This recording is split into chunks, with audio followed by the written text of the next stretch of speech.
of the Spanish. On the other side of the debate was the idea that perhaps these are not people with souls, perhaps these are people who are natural slaves. And in that context, they could be coerced to produce labor.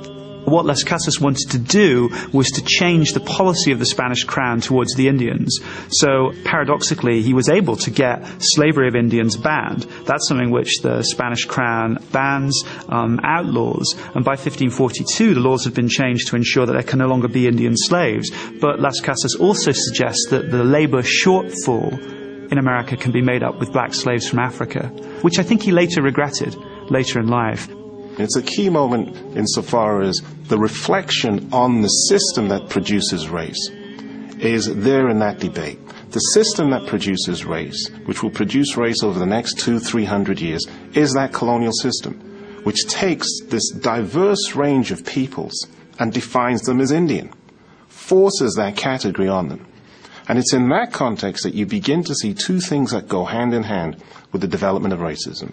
On the one hand, the institutions that keep in place exploited populations, oppressed populations, and in that context, the debates that then take place as to what kinds of populations they are. These debates begin with lawyers, they move to anthropologists, and then they move on to biologists, always debating within that context of colonialism, which fixes those people as objects of investigation. Thursday, 11th October. Thus far and no land. Another 12 hours will decide. A crucial moment in the racial history of the whole Atlantic world and of the world is Christopher Columbus, but not the first voyage, which everybody knows about, but the third voyage in 1498. Columbus sailed south to Sierra Leone, where, as he noticed, the people are very black, perfectly black. And then he sailed due west from Sierra Leone, and he wound up near Trinidad and the northern coast of South America. And he reported that the people there were white with blonde hair. And that shouldn't have happened according to the prevailing theories of skin color in the whole classical world in the medieval period. What happened with Columbus is that people started to realize that you could stay on the same latitude and get radically different skin colors. And if that was the case, then there had to be some other explanation for skin color other than geography. So that's where you begin to get the emergence of biological theories of difference in skin color. And that leads eventually to racist theories of differences in skin color.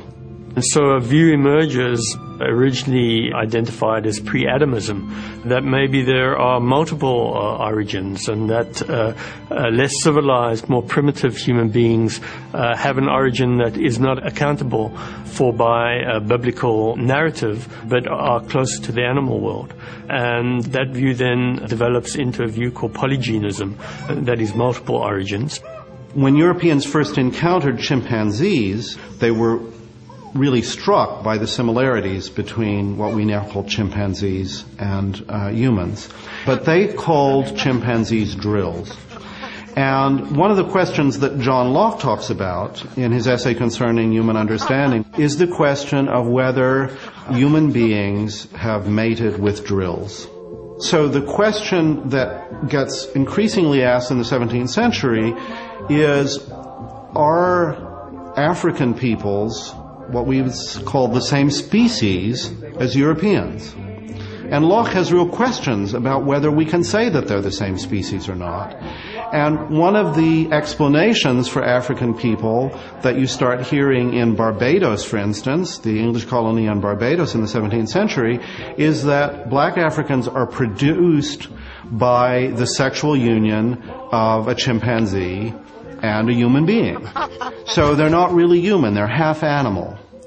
And this gets bound up with a whole series of prejudices about the animality of Africans, their bestiality, their sexuality is animalistic. Even in the 20th century, you get all sorts of claims about jazz music being animalistic. These are prejudices that begin to be ingrained in European culture in the 17th century in the context of what we think of as major scientific or philosophical texts. And literary texts too.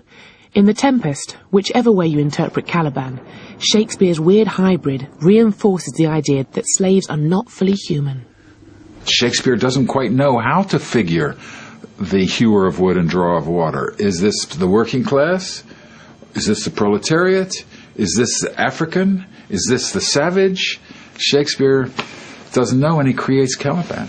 Thou poisonous slave, got by the devil himself upon thy wicked dam, come forth! In The Tempest, it seems to me pretty clear that Shakespeare imagined Caliban as a black slave. He has an African mother and a black devil father, and that in some ways Caliban is the first representation of the rebellious, sexually obsessed, violent, ignorant black slave. I have used thee, filth as thou art, with human care, lodged thee in mine own cell, till thou didst seek to violate the honor of my child. What is it being done? Thou didst prevent me. I had peopled else this isle with Calibans. Shakespeare presents him as somebody who will be tricked by a few baubles, not crystal meths, not crack cocaine, but by a few trinkets and some booze. Many a Caliban might have found himself in the English plantations of America. In fact, The Tempest was partly inspired by the story of a ship which ran aground on Bermuda, where the crew then mutinied. The Sea Venture had been bound for the plantations of Virginia, a slaveholding colony in which Shakespeare himself had a financial investment. The economic notion of the plantation as a large site of agribusiness and of a large cooperation of human labor for the arable field begins in Ireland, begins in Ulster.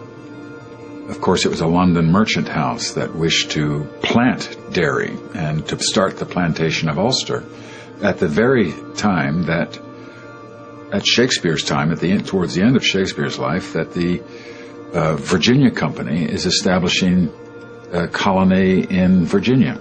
The idea that the great glory days of England begin with Elizabeth, there is no successful English colony under the reign of Elizabeth.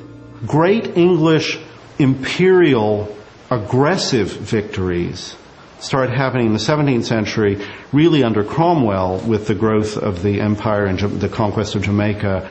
And that's when the English also began to perceive of themselves as part of a superior white race.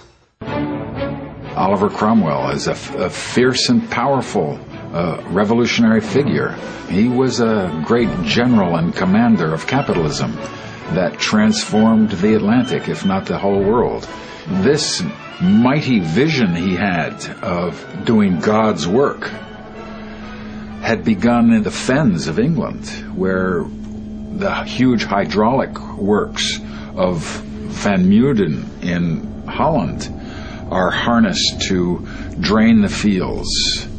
So he played a role in that, and to discommon, or to remove people from their customary lands in order to produce the riches of the alluvial plains of Lincolnshire and the Norfolk Broads.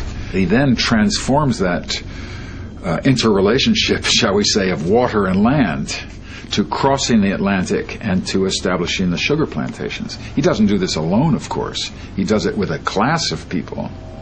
This is why we say the capitalist class, because they hope to capitalize the land, turn the land into commodities and then into capital, and do this through the sugar plantation in the 1640s, in the very time of the English Revolution or the English Civil War.